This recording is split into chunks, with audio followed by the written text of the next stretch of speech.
What do you mean his line's busy? I know that character. He just left the phone off the hook again. I gotta get him. He's got to rush out to Edwards Air Force Base right away.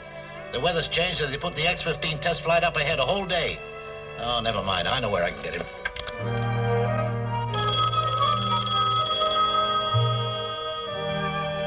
Will somebody get the phone? Hello? You're just visiting, Annabelle.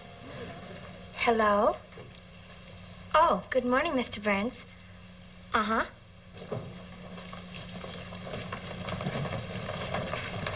Yes, sir. I'll tell Tim right away.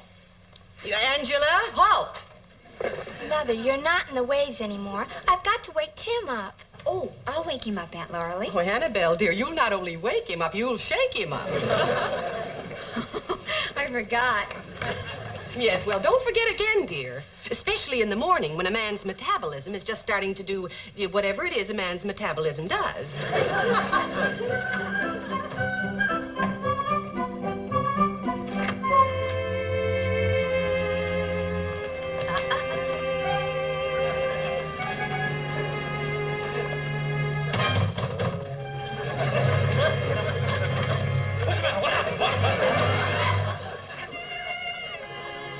You see, girls, he's wide awake. It's best to be brutal. Tim, your editor called, and he wants you to cover the flight of the X-15. It's been moved up a day. Thanks, Angie. Annabelle. Now, that's what I was telling you girls about a man's metabolism. Tim, get dressed.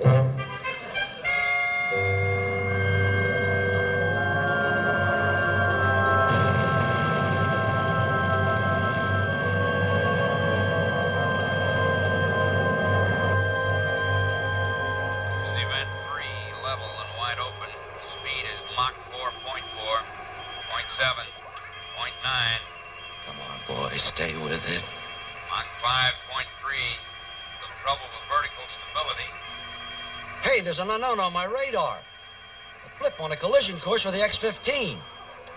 And gaining on it fast. Overtaking it? Impossible. Look, I'm tracking it now. Mach 5.4. Whatever it is, it's going over 9,000 miles an hour. Oh, come on. There just must be something wrong with this thing, that's all. 3.9. Now, what was that? Something just went past me like I was standing still. A flying saucer. Oh, no, not those things again. Sommermeyer, check your oxygen supply and stop babbling that nonsense about flying saucers. It's probably just a speck in your eye. Yes, sir. I'm turning now for the landing. Afraid he needs a rest. Blip's off my scope now. Oh, good. Shut it off. Darn thing probably doesn't work anyway. I'm just happy that reporter wasn't around to start splashing it over the papers that our pilots are seeing flying saucers. And the radar's picking up stuff that isn't even there. Maybe it was a meteorite or a piece of a satellite. Yeah, maybe.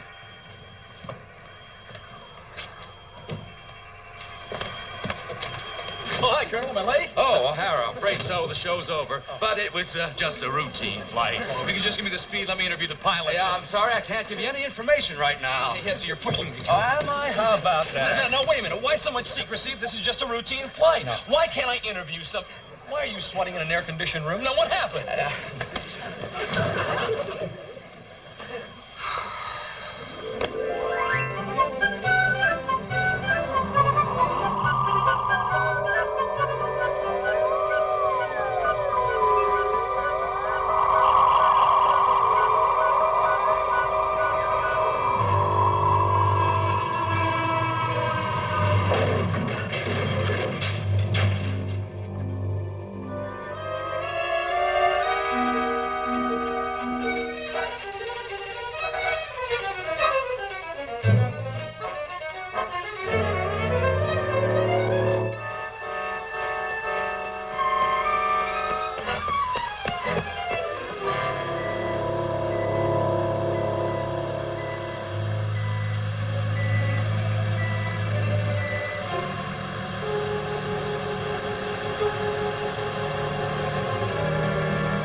Something's going on inside.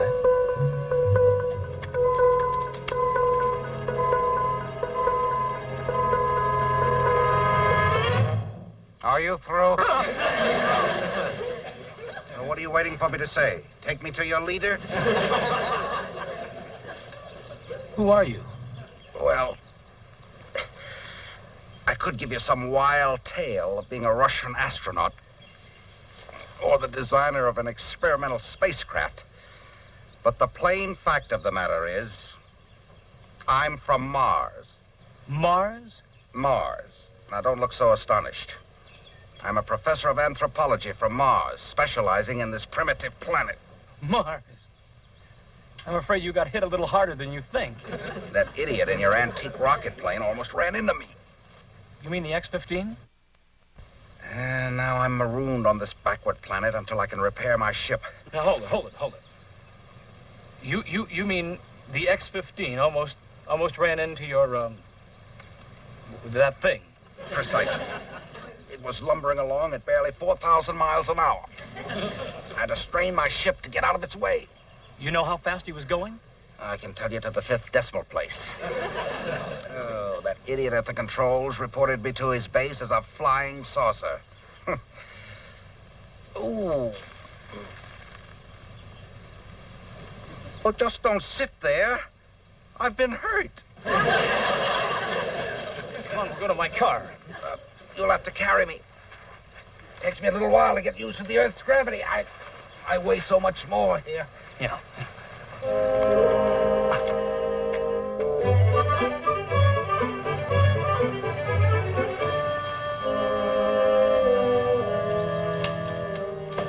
Well, it isn't Mars, but it's home. Now, the question is, how are we going to get you inside without Mrs. Brown spotting us? Just give me a second.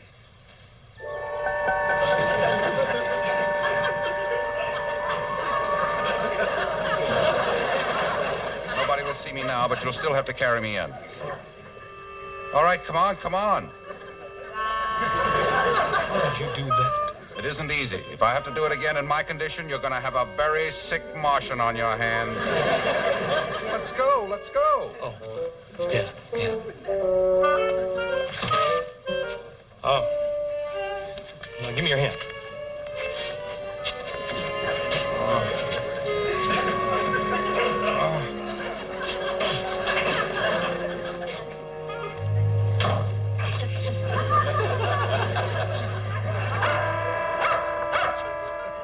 Oh, no.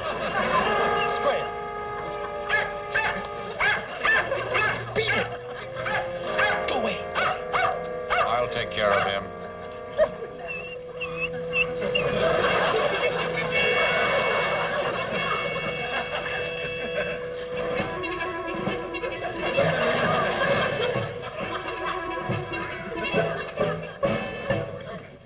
Stop gawking and get me to bed.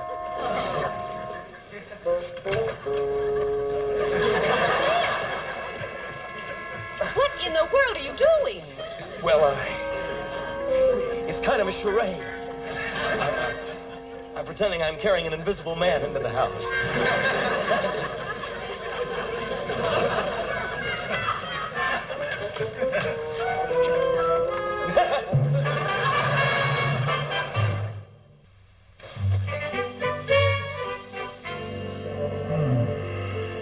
How do you feel now? Oh, better, thanks. Oh, your atmosphere. So rich in oxygen.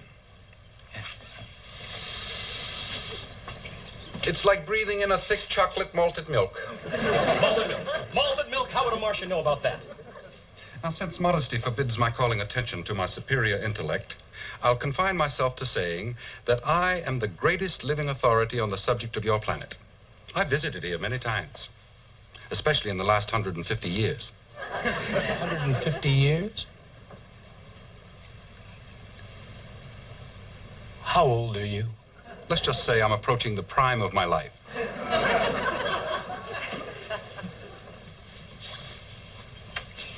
But if you've been here before, how come there haven't been headlines about you all over the world? Well, as long as I don't wear a sign on my back saying I am a Martian, who would ever know?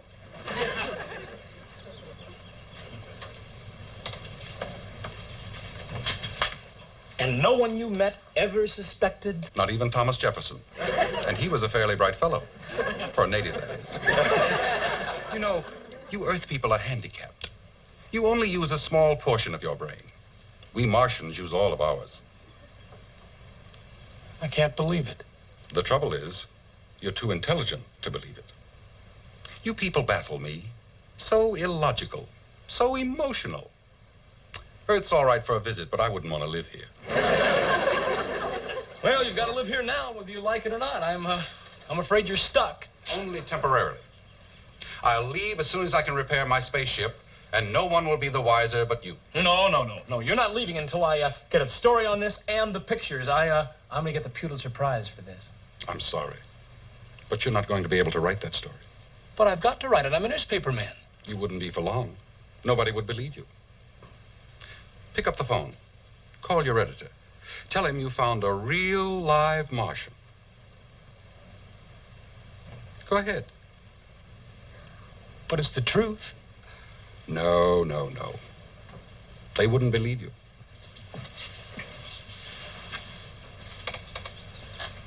I'll prove it. I'll bring them here and I'll show you to them. I'll disappear. And you know I can do it. Is that how a person from a superior planet shows his gratitude? I may seem ungrateful, but I believe I know what would happen. Suppose you did win the Pulitzer Prize. You wouldn't deserve it, and you wouldn't be able to live up to it. You'd be a one-day wonder, and that's all. And you wouldn't want that, would you? Incidentally, there's a very attractive brunette walking up your steps right now. Annabelle. How'd you know that? She's thinking very warm thoughts about you. How do you know that? You mean you can read minds? Unless there's a conscious effort to shut me out. For instance, I know exactly what you're thinking about the young lady.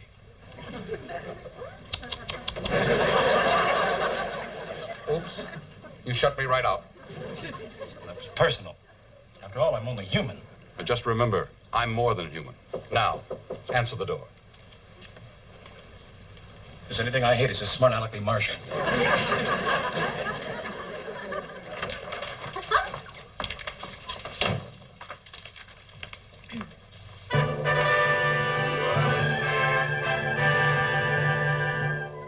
By Tim O'Hara. Well. Gosh, I'm proud of you. How nice for me. Excuse me for butting into your thoughts again, but you're about to have visitors.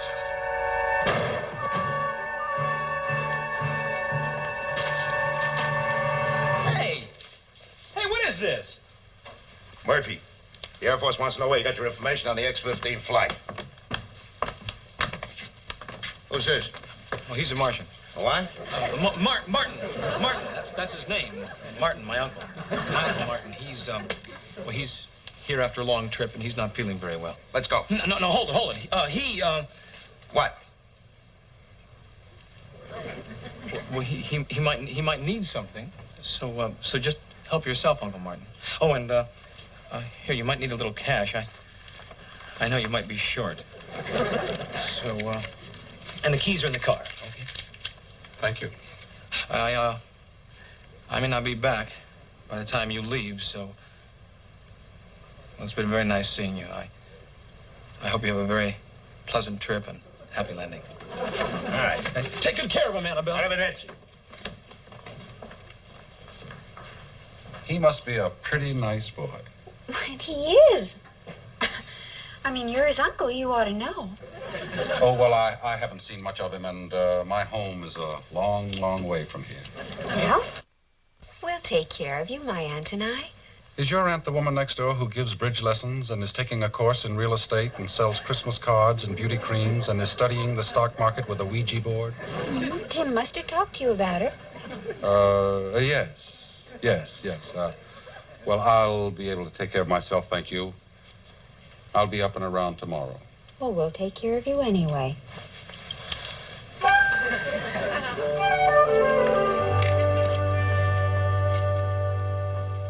I said no interruptions until I call you back. I don't care who it is, nobody at all. And now, O'Hara, this is your last chance. Now, I don't care anything about this flying saucer jazz. It crops up every year at the beginning of the hay fever season. But you are not getting out of here until I find out which one of my men is passing out information to the 5th decimal place. I refuse to reveal my sources of news. Why, you... Colonel, I've got to admit that I admire this young man's principles. What? With your permission, I'd like to do something for him. For starters, I'd like to throw him in jail. I'd be very happy to look after him personally. Good. I'll drop by and see you. Every month or so. Well, let me call my attorney, please. Here you are, O'Hara. A lovely three-course lunch. Three-course lunch, it looks like hamburger. Oh, no. You got hamburger, coffee, and sugar. You got any words for the Colonel? Yes, I have several words for the Colonel. But I wouldn't use any of them in mixed company.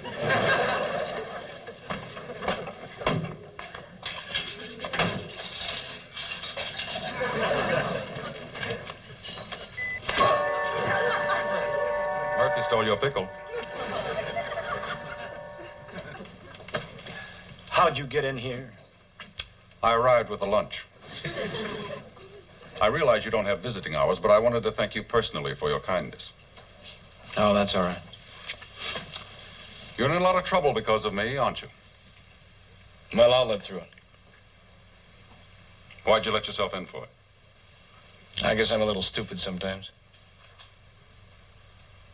Anyway, you're the nicest Martian I ever met. Thank you. And thank you for these clothes.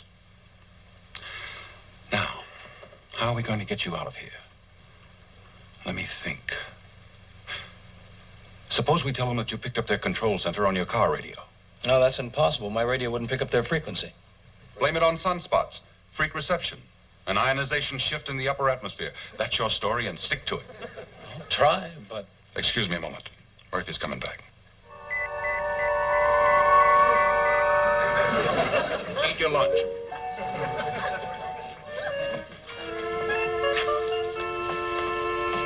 Excuse me. Who are you talking to in there? One of my favorite people. Myself. I heard two different voices. Well, sure, one voice would be monotonous, and besides, I couldn't tell which of me was saying what to whom. Wow. The voice I heard didn't sound anything like yours.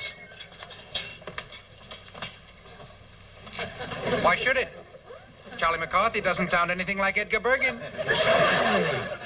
You're a ventriloquist, aren't you? I'm practicing throwing my voice while I'm eating. Hey, you know something? You're very good. Well, thank you. I thank you, too. We both thank you. Both at once. Fantastic. Yes. Well, that's enough for now. You don't want to spend too much time with the prisoner. Now, here you go. And next time, don't steal my pickle. What makes you think I'd do a thing like that?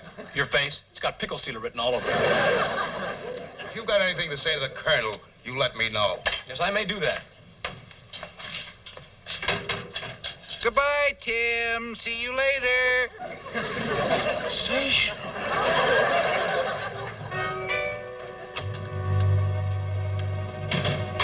Now remember, Colonel, it might have been a freak thing that made the car radio pick up the control center that day. I say it's impossible, and I'm calling your bluff. Yeah, well, You're back. yes, it might have been sunspots or upper atmosphere ionization or something like that. Well, maybe it's a holiday for sunspots. Later, Annabelle, later. If it doesn't work, Back you go. right. Well, if it doesn't work, be reasonable, Colonel. Quiet. Hello, Edwards. Hello, Edwards. Are you still receiving me? Like a bell. We're ready for the launch. Event A will be a test of the... Great. Yeah, how about that? There'll be no more of that, Colonel. Hey, that's my radio. Keep your hands off that. You've got some gadget in here that's bringing in our frequencies, and the laboratory's gonna find it. Colonel, maybe we ought to keep him on ice until we get the lab report, huh? That won't be necessary. We know where to find him. But if there is any unauthorized equipment of any kind in this, you are going to get free room and board in a federal prison. And don't you forget it.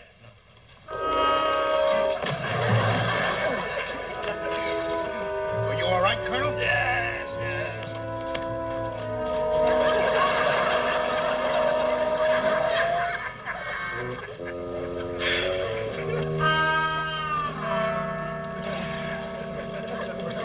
Oh, we got all of it, Colonel.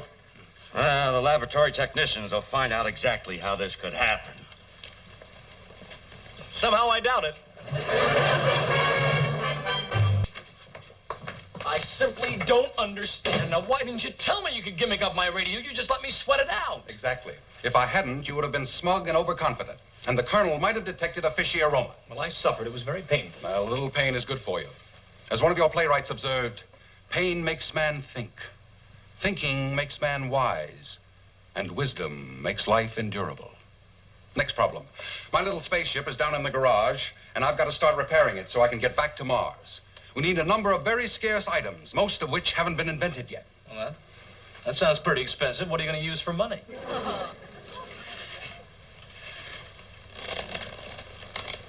I've been reading about an interesting place called Las Vegas. With you rolling the dice, and with my special talents, we ought to do all right there. No. I've been in nothing but trouble since I met you. And I imagine that will continue. But it won't be dull. And a friend who can read minds can be of enormous help to a young reporter. I can get you a lot of information straight from the horse's head.